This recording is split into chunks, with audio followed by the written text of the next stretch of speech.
إن الحمد لله نحمده ونستعينه ونستغفره ونعوذ بالله من شرور أنفسنا ومن سيئات أعمالنا من يهده الله فلا مضل له ومن يضلله فلا هادي له وأشهد أن لا إله إلا الله وحده لا شريك له وأشهد أن محمدًا عبده ورسوله يا أيها الذين آمنوا اتقوا الله حق تقاته ولا تموتن إلا وأنتم مسلمون.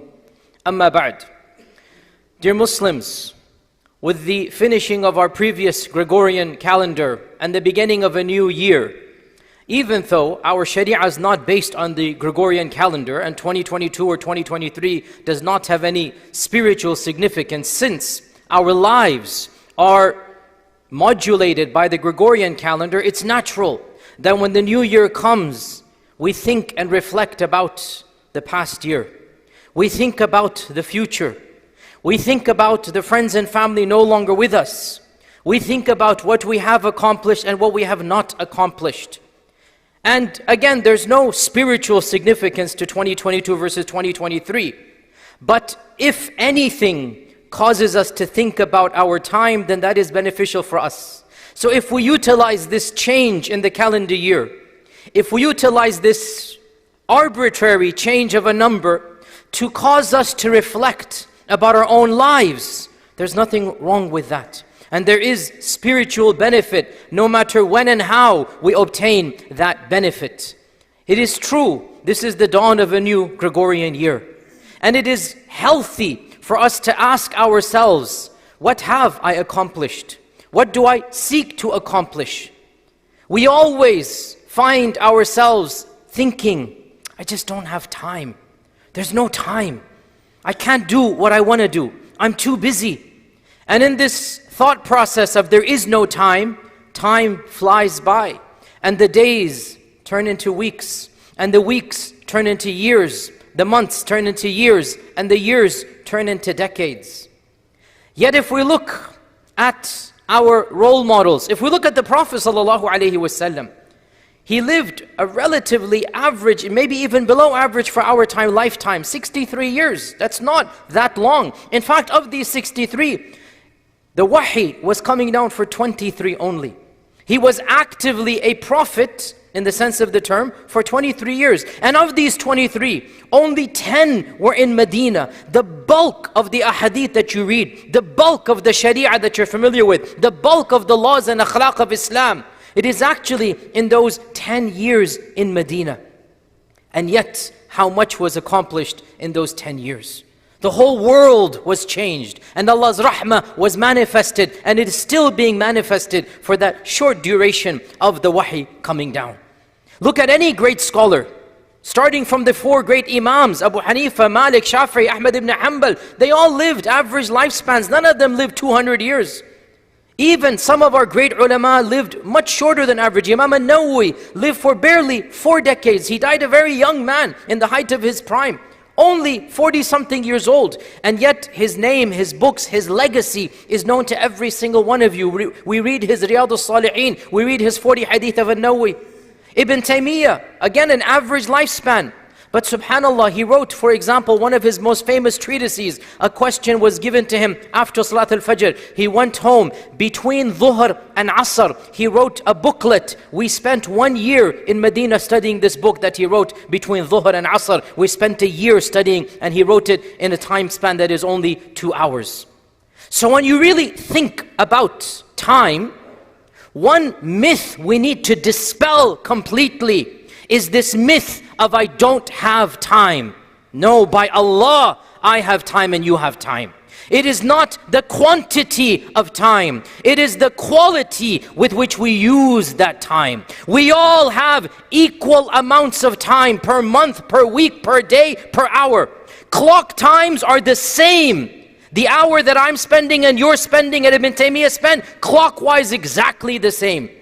True, we have more time on earth than others, but in terms of actual day and week and month, we all have the exact same amount of time. It is not the quantity, but rather the quality of time. What you do with that time. So we need to maximize the quality of our time. And in today's brief khutbah, I'm going to remind myself and you of 3 specific points from the Quran and Sunnah. 3 specific tips about how to maximize the quality of our time. How to benefit from the same clock time more than other people. The first of these, point number 1.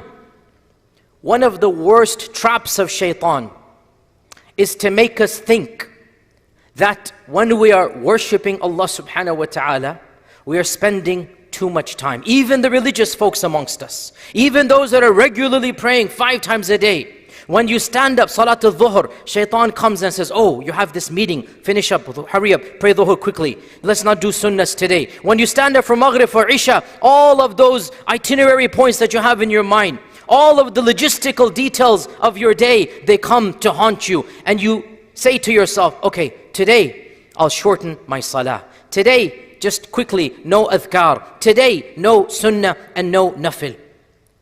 And we think that we are saving time when we don't invest time with Allah subhanahu wa ta'ala. Brothers and sisters, the number 1 tip for gaining quality time is to invest time in Allah. The more time we spend with Allah, the more time we will benefit from when we finish our salah. You want barakah in your time? You want quality in your time?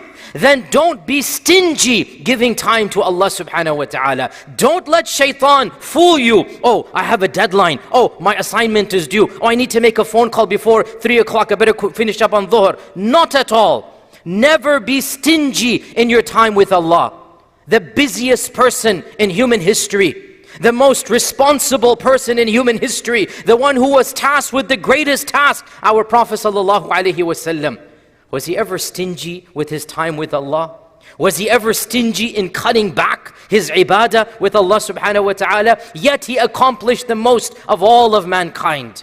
When you stand up to pray, when you're doing your adhkar, when you are connected with Allah subhanahu wa ta'ala, realize every minute you spend, Allah will give you manifold back. Even in terms of not just thawab, even in terms of your time, Allah will give you back. Whatever you give to Allah, Allah returns it many times over. Don't we learn in the Quran? This is a Quranic rule. So why do you think that when you invest your time with Allah, that you are spending of that time? On the contrary, this is the wisest investment. This is the highest ROI, the highest return on your investment will be when you spend time with Allah subhanahu wa ta'ala. So, point number 1, let us make a commitment from today to never rush through our salawat, to never hasten our connection with Allah subhanahu wa ta'ala. In fact, after our salah finishes, when people are rushing back to their work, let us make a commitment to follow the prophetic sunnah and sit there doing our adhkar, slowly, meticulously, one dhikr after another, with the full certainty that every second I'm investing with Allah, Allah will give me manifold quality time back. Even today, when I only have half an hour left, khalas, I'm still going to pray dhuhr full. And I'm going to sit doing my adhkar. And whatever time remains, I will see miracles. And I will see myself accomplish what I would never have accomplished unless Allah had sent me that barakah in time. And subhanAllah, brothers and sisters, do you not realize that almost the entirety of our sharia and our fiqh is time related? Look at any book of fiqh. Look at any book of fiqh through the perspective of time. You will find so many chapters, the beginning time of salah, the end time of salah. When is salah encouraged? When is salah prohibited? When is dua supposed to be asked? What is the most blessed time of dua? When does Ramadan begin? When does imsak begin? When does iftar begin? When do we go for hajj? What are the timings of hajj? When do we calculate zakah? Our entire life cycle, wallahi, it is around the worship of Allah. You want to learn about time management? Follow the sharia. You will automatically learn time management. The sharia is all about time management. It is as if your entire life is meant to be upon the time management cycle. And in Islam, we schedule our life around the worship of Allah. We don't schedule the worship of Allah within our life. No, we schedule our life around the routine of the worship of Allah Allah subhanahu wa ta'ala. Therefore, there is no greater time management than the perpetual routines of the worship of Allah subhanahu wa ta'ala. That is point number one. Don't be stingy when it comes to spending time with Allah. This applies to all actions of worship, by the way. I gave the example of salah, but even the Quran, doing your Quranic recitation daily. Add 10 minutes of your time to read the Quran. Wallahi, you will see for yourself. You will gain back an hour at least a day. At least an hour back. Why? Because we know one good deed will give you 10. So if you spend 10 minutes, Allah will give you back minimum 100 minutes quality barakah. You will see it for yourself. Point number one. Point number two, about time management, about benefiting from your time so that years don't pass by and before you know it, you're at the end of your life. Point number two, actively follow the Quran and the Sunnah in avoiding lahu and la'ib. The Quran warns us multiple times that this whole dunya is lahu, la'ib. Alhaakum at-takathur. Innama hadhihi al-hayatu dunya lahwun wa la'ib. The Quran warns us that there's a lot of merriment in this world, a lot of time wasting in this world. And so don't follow that path. Be careful. Look at your schedule. Do you know that the average American spends, I kid you not, I looked this up today, 5.5 hours a day on social media and on television? Let that statistic sink in. Then before you point fingers, ask yourself, how much of that do I have?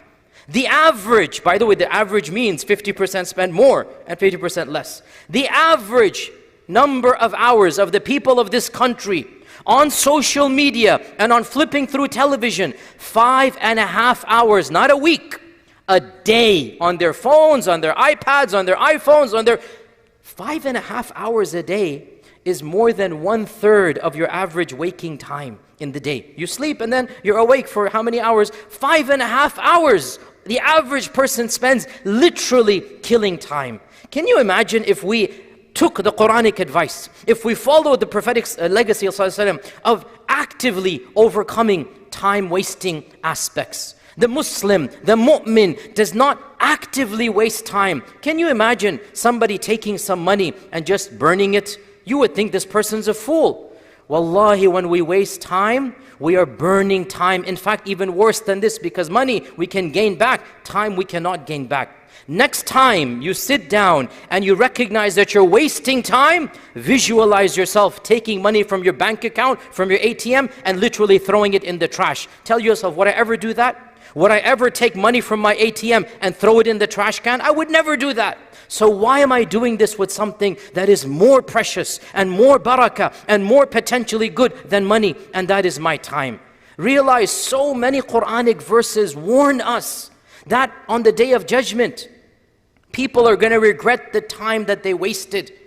Allah Himself tells us in the Quran, أَوَلَمْ نُعَمِّرْكُمْ مَا يَتَذَكَّرُ فِيهِ مَنْ تَذَكَّرُ. This is an amazing verse. Didn't we give you enough time?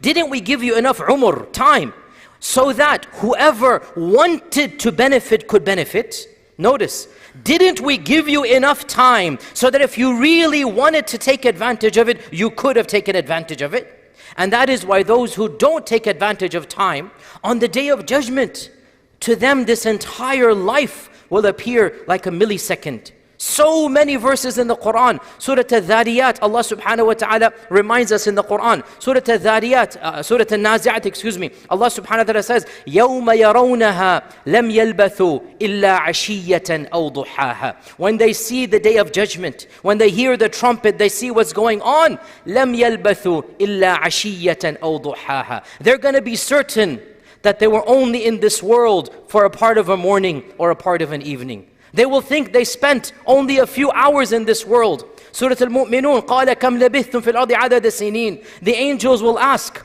how many years were you on this earth? They're looking at the person and they see nothing that he's accomplished. So the angels are skeptical. How many years did you live here? And the person will say, قَالُوا لَبِثْنَا يَوْمًا أَوْ بَعْضَ يَوْمٍ. He will say, I only had one day. Allah gave me one day. Actually, no, He gave me a part of a day to live. And then in his arrogance, he's so certain, he will tell the angels, فَاسْأَلِ الْعَادِينَ, go ask the accountant keepers who took my ears. I am certain that Allah gave me 1 day to live because I don't have anything. I didn't accomplish anything. How could I have known about the day of judgment? How could I have known I would stand in front of Allah? How could I have believed in heaven and hell and yet not prepared for the day in which it's going to be decided where I go? It must be that I had no time. So he's going to literally challenge the angels and say, go ask the bookkeepers, go ask the hisab, go ask the angels who wrote, I am positive. And Allah Azza wa Jal will say, قَالَ إِن لَبِثْتُمْ إِلَّا قَلِيلًا. Yes, indeed, this time for you was nothing, if only you understood. In Surah Al-Zumar, Allah subhanahu wa ta'ala tells us, be careful, أَن تَقُولَ نَفْسٌ يَا حَسْرَةَ عَلَى مَا فَرَّطُ فِي جَنْبِ اللَّهِ. Allah is telling us what's going to happen. Be careful. Don't be like the one who shall say. There is a person who will say this. Many will say this. Allah says, don't be amongst them. What is he going to say? Ya hasratan ala ma farrattu fi jambillah. Woe to me, how much I wasted my time. Farrat, I just spent time with nothing. I wasted all of it instead of spending time in the obligations of Allah subhanahu wa ta'ala. We don't want to be amongst them. We don't want to be amongst them. يوم يرون ما يوعدون لم يلبثوا إلا ساعة من نهار. Allah says in Surah Ahqaf, when they see what they have been promised them, meaning the fire of hell, they're going to be certain that they lived only for 1 hour of the day. They literally said 1 hour of the day. Then Allah says, balagh. This is a warning to you. Balagh. Balagh here means, like, listen to this, pay attention. After mentioning the time issue, Allah says, pay attention to this. People are going to swear that they lived 1 hour only. Balagh. I'm telling you from now, pay attention. Don't be amongst them. Brothers and sisters, the righteous before us understood this point. Abdullah bin Mas'ud radiallahu anhu said, nothing causes me more regret than when I see that the sun has set and I have not accomplished something useful for my akhirah. The amount of regret I feel then, nothing else comes close to this. And Al-Hasan al-Basri remarked, the generations that I grew up amongst, the Sahaba and Tabi'un, the generations that I grew up amongst, they would value their time with more eagerness than you value your gold and silver. They would value their time with more eagerness than they value your gold and silver. So this is point number 2. Actively engage to overcome time wasting. And you will see, you will have plenty of time. Wallahi, we should stop saying, I don't have time. The correct thing to say, I prioritize other things over what you want me to do. This is the correct response. And that would be factually correct. I prioritize watching television. I prioritize scrolling the internet. I prioritize taking my iPhone. I prioritize wasting time over what I want to do, what my family wants me to do, what my job wants me to do, what my Lord wants me to do. Be technically accurate. It's not that you don't have time. It's that your list of priorities is different. So let us follow the prophetic sunnah, which leads me to point 3. Point 2 was we actively get rid of time wasters. Point number 3, a broad topic. Follow the prophetic lifestyle. Learn from the seerah. How did the Prophet ﷺ manage his time? And this is a whole longer khutbah, but some basic points here is that first and foremost, the Prophet ﷺ would go to bed early. He would not spend late nights wasting time. No, it was his sunnah. Right after Salat al-Isha, a little bit after that, talk to Aisha for a little while, and then he would go to sleep. He would love to go to sleep early. He would hate late night socializing. Number 2, he would wake up early. This is sunnah. Go to bed early, wake up early. He would wake up early, and he would wake up, actually he himself would wake up in the middle of the night for tahajjud. If you cannot do that, at least wake up before fajr or at fajr and try your best to not go back to sleep. Number 3, he would be productive in early morning. Most of his routines, he would meet delegations early morning. The Sahaba would come talk to him early morning. And in fact, he told us, Allah has blessed the early mornings for my ummah. Burika li ummati fi bukuriha. Allah has given barakah to my ummah in the early mornings. Bukur means right after Fajr. So take advantage of this early time frame. Also of his sunnah is that he would maintain a very rigorous schedule. Of his sunnah is that he would be actively engaged.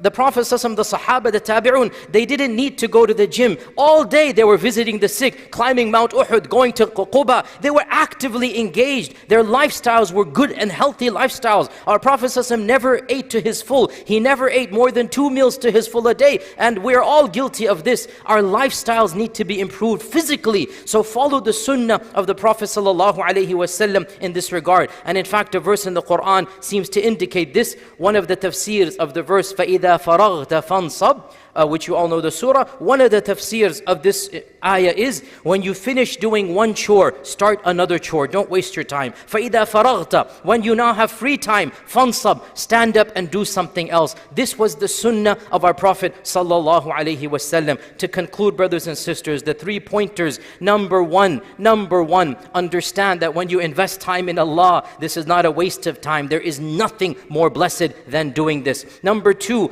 actively engage to eliminate time wasters in your life. Number 3, in your lifestyle, in your eating, in your drinking, in your entire daily routine, follow and mirror as much as you can the sunnah of the Prophet sallallahu alaihi wasallam. Realize, dear Muslims, our Prophet sallallahu alaihi wasallam said, "Ni'matani maghbunun fihima kathirun min an-nas, as-sihhatu wal-faragh." 2 are the blessings. The majority of mankind are deceived regarding them. They've been cheated. They don't understand these blessings. 2 are the blessings. Most of mankind have been cheated. They don't understand these blessings. What are these blessings? Number 1, good health. And number 2, free time. Faragh, you have some free time, invest in it. For your deen, for your dunya, for your akhirah, for yourself, for your family. Take advantage of this and don't waste it. May Allah subhanahu wa ta'ala bless me and you with and through the Quran. And may He make us of those who His verses they understand and applies halal and haram throughout our lifespan. I ask Allah's forgiveness. You as well ask Him, for He is the Ghafoor and the Rahman.